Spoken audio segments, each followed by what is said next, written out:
Биз мезгилге жараша маектерди кылып атабыз. Айталы азыр көпчүлүк мекендештерибиз көлгө чейин тоого чыгып, бээнин сүтүн ичип эс алышат. Демек, бээнин сүтүн ичүү кимдерге болот жана медицина тарабынан кимдерге каршы келет? Бул тууралуу сөз кылалы деп атайын адисибизди чакырдык. Бүгүн бизде конокто диетолог дарыгер Марина Дүйшенкулова мына ушул суроолорго кененирээк жооп берет. Кутман таңыңыз менен. Кутман таңыңыз менен.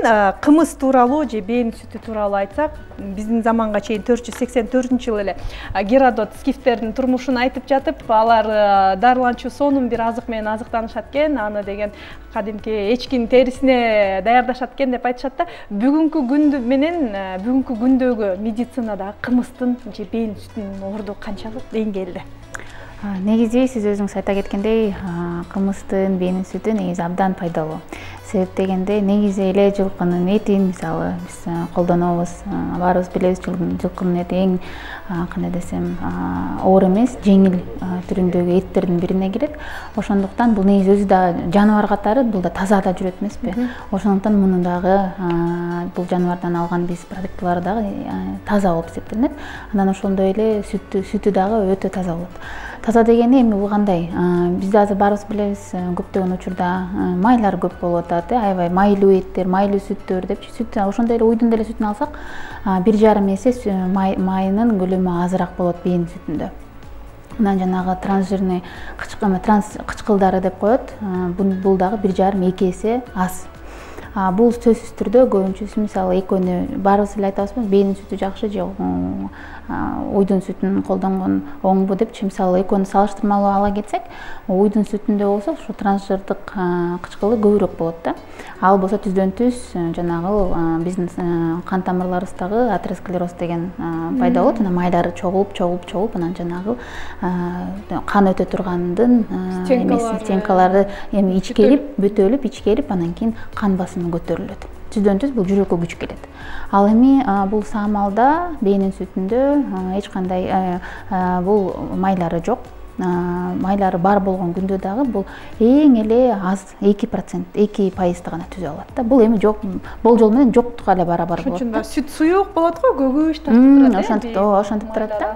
Туура. Ошондуктан бул түздөн-түз эң кандай гана бул жакшы нерсени алып келет да. Эми эң биринчи бул жанагы болжол менен жалпы айтканда бул иммунитетти көтөрөт деп коебуз. Бирок иммунитетти көтөрүп бир чыны же болбосо бир стакан ичип эле мына иммунитеттин көтөрүлдү демес, мунун дагы өзүнүн циклы бар да. Кандайдыр бир убактысы бар. Минималдуу түрдө 2 жумадан ашык 1 айга чейин ичсе болот. Бирок 1 айдан кийин ашканга чейин сунушталбайт. Себеп дегенде мунун өзүнүн дагы убактысы бар да. Себеп деген баарыбыз билебиз, жаз мезгилинде чөп жаңы жерге көрүп, жаңы чөптөрүбүздү атып эле жапжашып, чөпкө бай болуп, мисалы жаңы өсүп келе жаткан чөптөрдү колдонгондон, тамак жегенден бул түздөн-түз анын дагы өзүнүн күчү берет жылкыга, мисалы бийге точнее. Анан бээнин болсо ошол тамакты колдонгондон кийин ошол жаңы өсүп келе жаткан жерге көргөн чөптөрдү бул анын дагы күчүн колдонот да, сүтү менен бизге гана берилет да. Анан ошол негизи өзүнүн убактысы ушул майдын орто ченинен ушул болжол менен 1,5 айга гана эле созулат. Андан кийин уже экинчи чабык, үчүнчү чабык деп булар болсо күчтүү болбой калат да. Ошондуктан бул ошол бээнин сүтүн ушу майдын орто чендеринен баштап минималдуу түрдө 2 жумага чейин, 2 жумадан кийин гана 1 айга чейин колдонсо болот да. Бирок колдонгондо дагы өзүнүн дагы эрежелери бар. Түздөн-түз минималдуу түрдө бул 600 граммдан болжол менен 1000 миллилитрге чейин, бул эми болжол менен 1 литрге барабар болот да. Аны дагы түздөн-түз эртең менен эле 0,5 литр, кечине 0,5 литрден ичпестен, мисалы 5ке бөлүп, 4кө бөлүп ичүү зарыл. Эртең менен тамакка чейин 30 мүнөттө калганга чейин ичип, анан жарым сааттан кийин анан эртең мененки тамак ашууга келишсеңиздер болот. Ар бир ичкен сайын бул ошо тамакка чейинки мезгили болуп эсептелинет. Эмне үчүн 4-5 деп атабыз? Негизи бул туура тамактануудан 4 же болбосо 5 ирет тамактануу зарыл. ошого чейин ар бир ушу тамактанууга келген соң бул 30 минутага чейин ошол саамал сүтүн бир стакан 50 же 30 миллилитрден ичип, бөлүп муну ичип, анан колдонуп жарым сааттан тамактанууга киришсеңиздер болот да. Анан башында жаңы баштаганда эми бул физиологиялык түрдө эле көрүнүш, бул нормалдуу түрдө көрүнүш, баарыбызда эле мындай кичине суюктуктар пайда болуп, мисалы ич кымдал көбүп, ич тазалангандай болуп сезүү пайда болот. Бул эми физиологиялык жактан туура эле мындай нормалдуу эле көрүнүш. Бул башында бул организм эми канчалык көп аралыкта кармалгандыктан бул жыл сайын колдонуп турабыз да. Бир жыл өткөн сайын бул организмдин жанагы эстөө системасы жоголуп калат да. Анан бир жылдан кайра эле мындай жаңы продукт ичегендей болуп эле мындай кандайдыр организмдин жооп берүүсү болот да. Бул ашып кетсе бир 3-4-5 күнгө чейин созулат. Андан кийин нормалдуу түрдө организм анан ошого дагы адаптациясы жакшы өтөт. Марина, айтсаңыз, мисалы көбү акчасын кетирип, убактысын коротуп, ошол жайлоого барышат дагы, бир жума 10 күн жүрүшөт, бирок сиз айткандай эрежелерди сактабагандыктан балким пайда албай келиши дагы мүмкүн, Сиз диетолог катары айтсаңыз, мисалы бир күндө, мисалы биз былтыр бардык жайлоого 3 маал ичип аттык да. 3 маал тамак жеп аттык, 3 маал кадимкидей самал ичип аттык. Анан жеген тамактарыбыз дагы ар түрдүү болот. Куурулган тамак, кадимки эле лагман, кадимки эле куурдак, анан кадимки эле балким баягы эте менен каша, кымыз ошол жана самал менен кошо кайсы тамактарды жеген туура болот өзү организмге? Өзү эми мындай да, ошол убактыңарды бөлүп, кандайдыр бир каражаттарыңарды кетирип, ошол энергияларыңыздарды кетирип, ошол жака атайын ошол 2 жума болобу, 10 күн болобу, ошол өзүңүздүн убактыңызды бөлүп ошого бара жаткан соң, сиз ошол тамактанууга да түз көңүл бурушуңуз керек. Болжол менен жанагы сиз айтып аткан эле куурулган тамактар, лагман, ар кандай эле майлуу тамактарды жеп атам дейсиз. Бул биягынан сиздикин мисалы организмге оң таасирин тийгизсе, экинчи жагынан сиз ошол эле организмди кайра бузууга учурап атасыз да. Ошондуктан эми 10 күн арналган соң өзүңүздөрдү мисалы эркиңерди бууп дегендей, ошол 10 күндүн болобу, 15 күн убактыңыздар болобу, ошол күндүн аралыгында, ошол бир жылда ошол 10 эле күн экен мисалы айтканда, Ошого өзүңүздөрдү ошол эркиңерди бууп, ошол туура тамактанууга дагы көңүл буруп коюшуңуздар керек. Негизи туура тамактануу өмүр бою болушу керек. Жеке гана эле ошол самал ичип жаткан учур эмес, негизи эле бул күнүмдүк жашоодо туура тамактануу. Лагман жегенге болбойт экен, анан кайнатма ичиш керек. Кайнатма ичсе болот, же болбосо мисалы кайнатманы көбүнчөсү мисалы шорпо, мындай суюктуктарды көбүнчөсү жакшы көрбөйт да, мындай жактырбайт. Суюктукту кичинекей балдар да көбү жактырбайт эмеспи? Экинчи тамактарды жактырат эмеспи? Сосиска жакшы көрүшөт.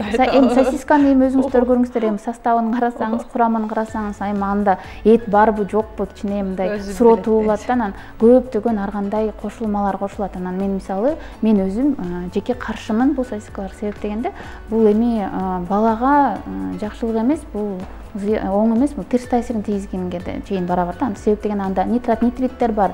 Бул деген эң мындай эми алар нормалдуу түрдө болгон күндө деле, нормалдуу дозага чейин болгон күндө деле бул деле ал химикат болуп эсептелинет. Негизи өзү ал адамга терс таасир тийгизүүчү зат болуп эсептелинет, химикалык зат болуп эсептелинет. Эми аны просто нормалдуу түрдө кошкондуктан бул терс таасирин тийгизбейт деп коет. Бирок эми ал деген жеке гана өңүн эле кызартып коет да. Сиз айткандай эң сосискага окшобой калат да. Эң зыяндын баарын бала көрөт экен. Чипсы беребиз. Газдалган суусундуктарды беребиз. Таттуу суусундуктар, Таттуу суусундуктарды беребиз. Келешки чипсы, мармелад. Биз кош баягы нерседен жасалган нерселерди. Туура, эми азыр деген көп байкайм. Мисалы ата-энелер, жана неберелери барлар, эжекелери, апа ата-энелерибиз көбүнчөсү эми баламды, неберемди кичине көңүлүн көтөрүп коеюн деп, дүкөнгө барып эч нерсе болбойт деп, анан толтура пакетке көтөрүп алып барабыз да. Ошол эле жана таттуу суусундуктар, газдалган суусундуктарды берилет. Сиз айткандай эле жана куурулган ар кандай кошулган картошконун жана чипсы сыяктуулар берилет. Ар кандай шоколад кошулган мисалы таттуу батончиктер берилет, момпосилер берилет. Ошол эле жанагы биз балдарыбыз жакшы көргөн жанагындай эле же болбосо жанагы кондитерлик азыктар берилет, эле сүйүнүп аны көргөндө биз эми бул мындай караганда мен ойлойм бул жеке өзүмчүл адамдар ушундай да, себеп дегенде ошол баланын күлүп жаткан бакытын көрөм деп ошол тамак ошолорду берип атат да. А башка жак ошол өзүңүздүн колуңуздар менен ошол өзүңүздөрдүн эле жакын неберелериңиздерди, балдарыңыздардын ден соолугун бузуп жатканды биз эске албайбыз. Ошондуктан ушул эле учурга пайдаланып ушул көрүүчүлөргө кайрыла кетет элем. Сөзсүз түрдө бул ушул азыктарды жокко чыгарганга чейин аракет кылыңыздар, себеп дегенде бул балдарыңыздарды түздөн түр кичинекей кезинен, ымыркай кезинен баштап эле организмди көндүрүп бузууга учураган учур болот. Анан кийин чоңойгондо эмне болуп атат? Азыркы Кыргызстанда эң көйгөйлүү маселе биз оору, жугуштуу эмес оорулардын көбөйүшү. Бул 85% дүйнө жүзү боюнча 85% бул жугуштуу эмес оорулардан келип чыккан өлүмдөр. Биздин Кыргызстанда биринчи орунда ушул жугуштуу эмес оорунун өлүмдөрүнүн бири бул жүрөк кан тамыр оорулары. Ал эмнеден келип атат? Түздөн түз биздин жүрүм турумубуздан. Ошол эле тамактануубуз, ошол эле жүрүм турумубуз, физикалык активдүүлүк менен машыгабызбы, машыкпайбызбы, ошол эле ичимдик, ошол эле тамеки чегүү. 4 эле гана фактор. 4 эле гана факторду насвай ошол эмеге кирет да, тамеки чегүү жана чылым чегүүлөргө кирет да. Ушуларды эле 4-төн эле митип контролго алсак, биздин денебиз сак болуп, биздин жана жашоо шартыбыз да оңолуп, анан жашоонун өмүрү да узарылат. Марина, ооба, биз азыр кымыз тууралуу сөз кылып атып, актуалдуу маселени козгой кеттик. Насвай деп эмки эфирде дал ушул азыр Орто Азия боюнча баткендин насвайын чеккендер өтө көп. Ал тууралуу да сөз кылабыз буйруса. Бирок кымызды улайлы, анын кымызды жана бээнин сүтүн кимдерге ичүүгө болбойт?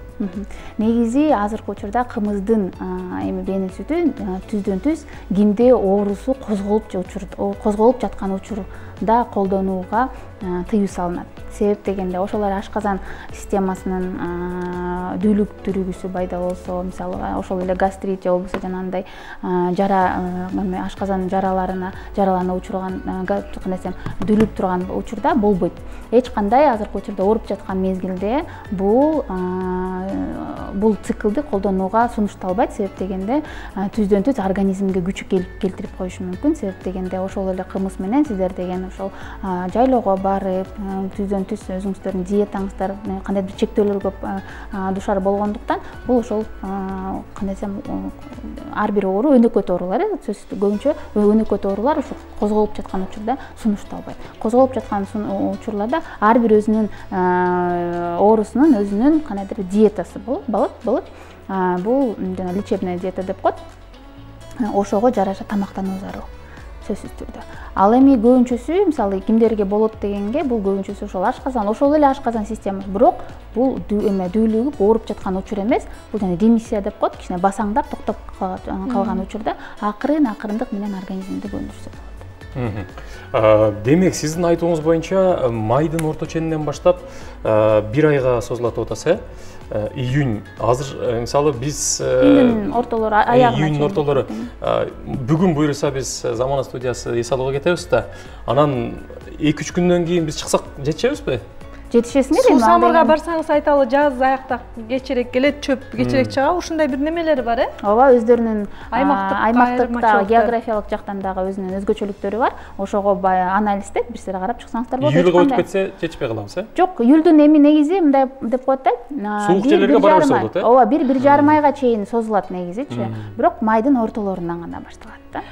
Сиз айтсаңыз, чындап эле биз ошол учурдан ашып кеткен болсок, сентябрга барып кеткен болсок, ал бээнин сүтүнүн пайдасы жок болуп калабы же күчтүү болуп калабы, ошол тарабы? Ал болсо кичине мындай химиялык жактан караганда бул составы кичине өзгөрүүгө душар болот. Себеп дегенде бул түздөн түз жанагы чөптүн пайда түздөн түз көз каранды да. Биринчи чабык, экинчи чабык, үчүнчү чабык деп коет эмеспи? Өзүңүздөр деле байкасаңыздар керек, эми азыркы дыйкандар биринчи чабык кандай болот, айырмачылыгы бар да, ошого жараша бул бээнин сүтү дагы айырмачылыгына душар болот да. Ошондуктан эң биринчи чабыктан баштап, биринчи чабыкты эле гана кармап, ошол учурда пайдалансак, бул ошол эле витаминдер, ошол эле микроэлементтер, ошол эле жанагы белоктун структурасы даже айырмачылыгы болот да. Ошондуктан биринчи чабыкка аракет жасаш керек. Марина, айтсаңыз, мисалы бизде шаарыбызда, шаардын бир аз эле чет жактарында боз үйлөрдү тигип алып, бээнин сүтү, кымыз деп саткандар көбөйбөдүбү? Ошол жерден барып бээнин сүтүн ичкен пайдасы болобу? Эми өзүңүздөр байкасаңыздар, бул шартка да байланыштуу болот да. Экологиялык жактан байланышы да бар. Себеп дегенде эми өзүңүздөр билсеңиздер керек, азыркы учурда экология биринчи учурда да аябай ал дагы түздөн түз көйгөйлүү маселе. Эми шаардын чети болгондо, эми жана трассанын чети болсо түздөн түз ал деген жана чаң болуп, чөптөр үстүнө кичине кир болуп, мындай кичине экологиялык жактан ал деген кичине мындай айырмачылыгы болушу мүмкүн. Себеп дегенде машина өтүп турат, машинадан чыккан жанагы выхлопный газы деп коет, ошол чыккан ал деген өйдө чыгат да кайра ылдый түшүп, ошол эле чөптөргө туруп калат. Аны кайра жейт, ал деген түздөн түз бейнин организмине кандайдыр биохимиялык жактан өзгөрүүгө дуушар болуш мүмкүн. Бул цепочка болуп кетет да. Ошондуктан колдон келишинче алысыраак болуп, анан кийин шаардын биз баарыбыз эле мисалы шаарда жашайбыз деп аткан учурда, шаарда жашап, бул шаарга жакын. Андан көрө ошол убактыңыздарды бөлгөн соң кичине алысыраак барып, жашоо шартын көрүп, мисалы мен деле өзүм чыкканда жаратылышты карап, суктанып, бир жак жагынан кере дем алып, жеке гана ички организмге жакшылык алып келбестен, жан дүйнөбүзгө дагы кандайдыр пайда болуш керек да. Жаратылыш менен чогуу кандай десем, ошо 15 күндү арнап, мисалы айтканда, ошо Бишкектин өйдө жагын басманды карасаң, мындай башында деген мындай боз түрүндө көрүнөт эмеспи? Анан кичине шаардан четине чыксаң, жылдыздар дагы көрүнөт шаардын четинде. Өңү өзгөрүлөт да, көзүң ачылат деп коет эмеспи? Ошондой гана бул деген психологиялык жактан дагы кандай эң негизги оң таасирин тийгизет. Ыраазычылык билдирели дагы, эгерде ушул тараптапта тоого чыгам дей турган болсоңуздар, сиздер үлгүрөт экенсиздер, жетишет экенсиздер. Маринанын кеңешинде кыңыбыздын пайдалуулугу тууралуу кеп кылдык. Кудай буйрса, эмки эфирлерде дагы сизди күтөбүз. Ооба. Анан урматтуу телөөчүлөр, албетте мынакей кымызга жайлоого чыкканга чейин сөзсүз түрдө мына диетолог айткандай эрежесин бир сыйра окуп, билип алып анан чыгыңыздар. Анан барып алып эле ичет десе ичип алып, жана куурулган этти жеп алып, анан пайда эмес, тескерисинче зыян алып келбеңиздер. Биз баарыңыздарга мына ушул жактарды каалайбыз. Ооба, мынтет да, кымыз даярдоочу жерлер деңизден 1500–2000 метр жогору болгондуктан тоонун таза абасы дейт Марина айткандай. Активдүү кыймыл дейт, тоого чыгып жатып албайсың да, кичине кыймылдайсың да. Активдүү кыймыл организмди тез калыбына келтирүүгө эбегейсиз чоң таасирин тийгизет дейт. Сапаттуу жасалган, өлчөм менен ичилген кымыз саламаттыктын сактыгына, өмүрдүн узактыгына зор өбөлгө түзөт дейт. Достор, биз сиздин ден соолугуңузга кам көргө маек кылдык. Эгерде кааласаңыз, бизди YouTube, Facebook, Instagram баракчаларынан кайталап көрсөңүз болот. Ал эми биз 3-саатыбызга аттанабыз жана ошол учурда бүгүнкү биздин сезондун жабылышы соңку эфир экенин эсиңиздерге салабыз. Азыр сөздү жаңылыктагы кесиптештерге өткөзүп берели, андан соң кезигебиз.